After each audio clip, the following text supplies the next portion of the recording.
Sir, पहिली मागणी आमची अशी आहे की सिंहगड कॉलेजचे जे प्राध्यापक आहेत नितीन भंडारी आणि शिल्पा गायकवाड यांना निलंबित करा, जेणेकरून असा पुढे प्रकार घडणार नाही. माझ्यासोबत जे झालंय ते बाकीच्या विद्यार्थ्यांसोबत होऊ नये. सर्व जे प्राध्यापिका अशा हुल्लडबाजी करतात त्यांना चांगला चोप बसावा, जेणेकरून महाराष्ट्र गव्हर्नमेंटने असं उदाहरण सेट करावं. दुसरी मागणी आमची अशी आहे की तुम्ही जो 5वा राऊंड सीएटी सेलने आम्हाला दिलाय तर 5व्या राऊंड सोबत जागा सुद्धा द्यावी. 4थ्या राऊंड मध्येच तुम्ही मॅनेजमेंटचे सीट भरलेले आहेत, मग आम्ही 5व्या राऊंडचं काय करावं? 5व्या राऊंड मध्ये फक्त आम्ही फॉर्म भरून घरी बसायचं, लाडकी बहीण म्हणून 75% वाल्यांनी घरी बसून भांडी घासावी का?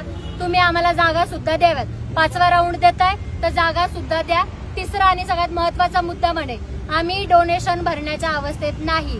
10% श्रीमंत माणसांचा विचार करून 90% जे शेतकरी आदिवासी जे घटक आहेत त्यांना डावलून चालणार नाही. तुम्ही फ्री शिक्षणाची तरतूद करा.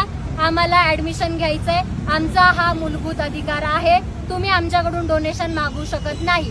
आणि जे जे कॉलेज डोनेशन मागतात त्यांच्यावरती महाराष्ट्र गव्हर्नमेंटने कायदेशीर कारवाई करावी.